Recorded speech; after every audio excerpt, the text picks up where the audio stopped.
Hej, hej, witaj serdecznie na moim kanale.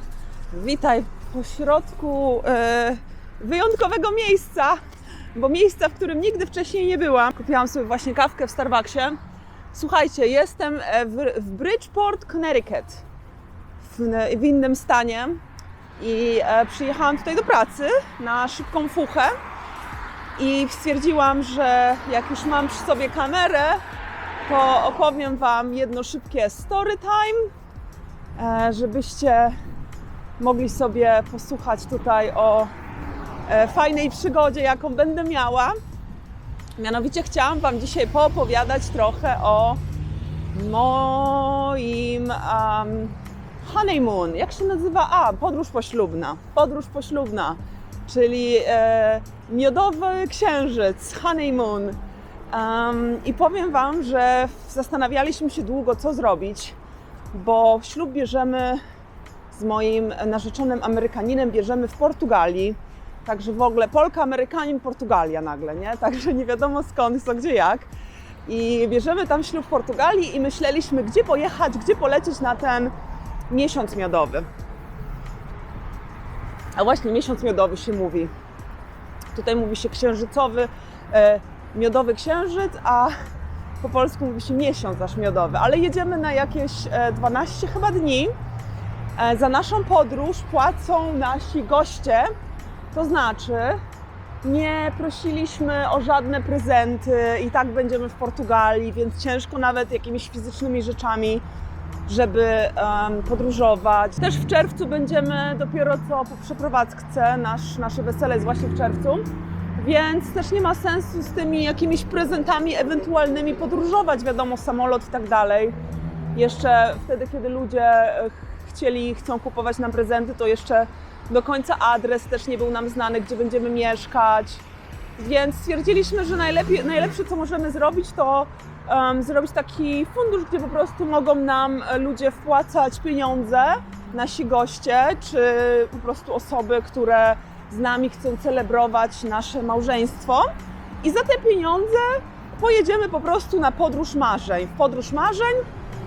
No i teraz tak, problem jest taki, że to jest czerwiec, a musimy też tak rozplanowywać z moim facetem, bo on jest marynarzem. Sorry, teraz tak ciemno tutaj. Mój facet jest marynarzem i musimy z nim to tak rozplanowywać, żeby on był w tym momencie na lądzie, żeby nie był gdzieś na statku na środku oceanu. Więc wtedy w czerwcu będzie na lądzie, więc nie było mowy o przesuwaniu tego miesiąca miodowego na później, bo po prostu nie wiemy, kiedy będzie następnym razem na lądzie, a wiemy, że w czerwcu będzie, to już w czerwcu trzeba to wykorzystać. Znowu mnie razi, sorki. Założę, nie założę? Dobra, założyłam. No i stwierdziliśmy, dobra, trudno, żyje się raz. No i stwierdziliśmy, dobra, Azja. No ale teraz tak, jest czerwiec. W Azji w tym czasie, w czerwcu, są pory deszczowe. Więc ten pomysł nam odpadł. Później myśleliśmy, dobra, może Azory, może Islandia, no ale to też nie są jakieś takie nie wiadomo jakie podróże, gdzie można spędzić powiedzmy tam 2 tygodnie i jakby celebrować małżeństwo.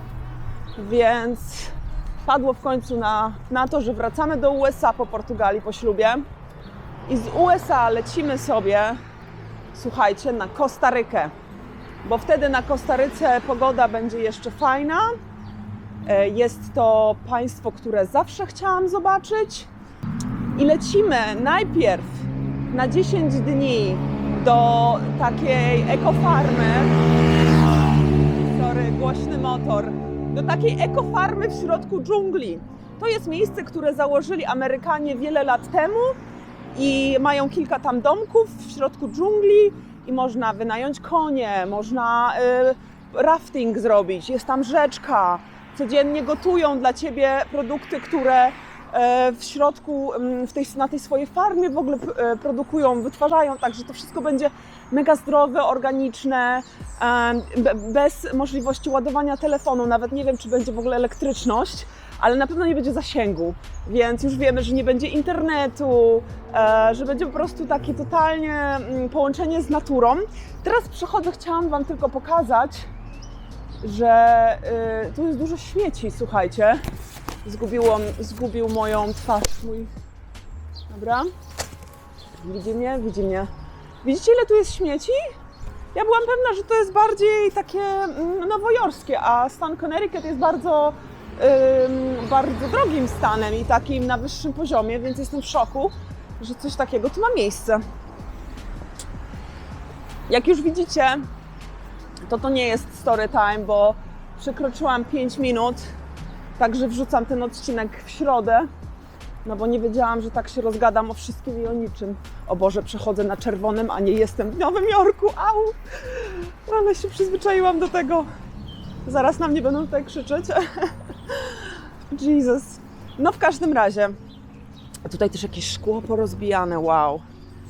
No i jedziemy na tą ekofarmę na 4 czy 5 nocy, tak na krótki okres czasu, żeby po prostu odsapnąć, zwolnić po tych całych emocjach, stresie związanym ze ślubem, żeby po prostu było takie złapać oddech na spokojnie, zobaczyć mieć takie wyjątkowe doświadczenie. Powiem Wam, że jedną z najfajniejszych podróży w moim życiu do tej pory była właśnie taka totalna podróż w naturę do Chorwacji, do Czarnej Góry, do Bośni i Hercegowiny. Byliśmy także, jeszcze byliśmy chyba w Serbii, w Albanii. Dojechaliśmy do Albanii, słuchajcie, było tak strasznie, że od razu zawróciliśmy i pojechaliśmy w drugą stronę. Właśnie weszłam na jakieś śmieci. A wiecie co? Aż odwrócę Wam kamerę i Wam tu pokażę, co tu się dzieje. Bo to tak naprawdę ja myślałam, że to jest głównie Nowy Jork, a tu się okazuje, że chyba w USA jest generalnie problem z tym, że ludzie nie są uczeni, żeby używać śmietników, albo za mało jest tych ich śmietników. Cholera wie, ale to nie jest, słuchajcie, normalne, żeby tak iść sobie drogą i mieć takie kurde widoki. Masakra, przykro to jest strasznie. No i po tej ekofarmie stwierdziliśmy, w ogóle, słuchajcie, my lecimy na ślub nasz, po raz pierwszy w życiu chcę się pochwalić, że będę lecieć pierwszą klasą. Stwierdziliśmy, że jak już szalejemy, to teraz, kiedy dzieci nie ma, kiedy jesteśmy jeszcze w miarę młodzi, kiedy jesteśmy zaraz po ślubie, trzeba to celebrować, więc taka wycieczka, podróż życia będzie z tego i cieszę się niezmiernie, bo czekałam na taką okazję, żeby doświadczać nowych miejsc w taki niekonwencjonalny sposób. Ja uwielbiam takie rzeczy robić. Gdzieś tam byłam na Arubie, to skoczyłam ze spadochronem, co też mam odcinek o tym na Story Time. Gdzieś tam byłam w polskich górach, to jechałam na koniach przez właśnie góry w śniegu. Było przepiękne, cudowne wspomnienia mam. Gdzieś tam jeżdżę, wiecie, na rafting, na jakieś go-karty. Lubię takie rzeczy robić, byłam na zipline, gdzie przecież w Meksyku przelatywałam jak Superman nad dżunglą. No to było niesamowite.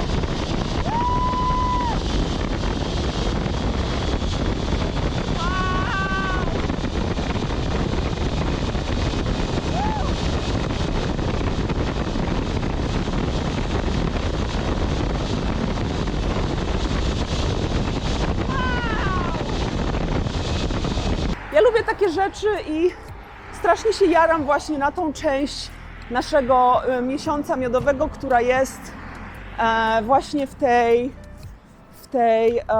ekofarmie. Ej, muszę Wam aż to pokazać. Naprawdę nie spodziewałam się, że ten odcinek będzie taki długi. Ups, ale no kurczę, jak tu nie pokazywać czegoś takiego? I po tej ekofarmie, bo to na ekofarmie się nie skończy, tam tylko spędzamy 4 czy 5 dni, już teraz nie pamiętam. Zostawiam Wam też tutaj namiary na to miejsce, jakbyście chcieli sobie zobaczyć. I po tej ekofarmie lecimy, słuchajcie, jedziemy, będziemy musieli wynająć sobie auto, bo jakieś 2 godziny drogi stamtąd jest hotel all inclusive, właśnie z plażą, tam już tak będzie bardziej tak standardowo, w sensie, że drineczki, plaża, basen, wszelkie udogodnienia, jakieś masaże i tak dalej. Żeby też się rozpieścić zaraz po rozpieszczającym locie, po chillującym, uspokajającym czasie tam właśnie w dżungli i po jedzeniu takiego zdrowego i fajnego jedzenia będziemy rozpieszczani w all inclusive. Także ciekawe, co z tego wyjdzie. Nie sądzę, żebym nagrywała, może będę troszeczkę nagrywać, ale minimalnie, bo chcę, żeby to był nasz czas z moim facetem. Chcę, chcę, żeby po prostu się skupić na nas, bardziej na nas niż na kręceniu i na chodzeniu z tą kamerą i tak dalej.